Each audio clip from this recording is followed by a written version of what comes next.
नवाज शरीफ को एनआरओ दे दें तो पाकिस्तान आ जाएंगे। कौमी इशूज पर जाती मामलात को तरजीह देने वालों से बात नहीं होगी। वजीर मुमलिकत फारूक हबीब की मीडिया से बातचीत। पीडीएम को सियासी बेरोजगारों का इज्तिमा करार दे दिया। कहा कि पीडीएम में मीम और शीन की जंग चल रही है। अपोजिशन का बयानिया मुंह के बल पड़ा हुआ है। ये अब रोते धोते रहेंगे। अपोजिशन इंतखाबी इस्लाहात पर पार्लियामेंट में काम करे।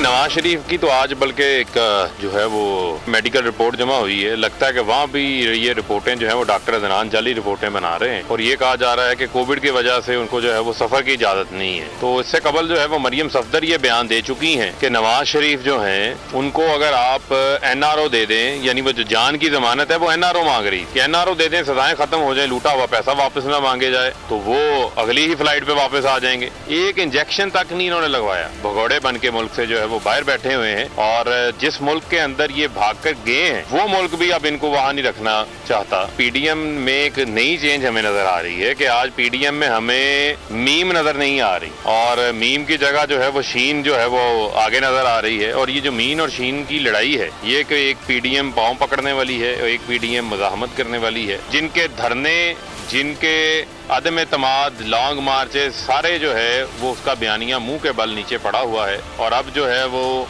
ये रोते धोते रहेंगे।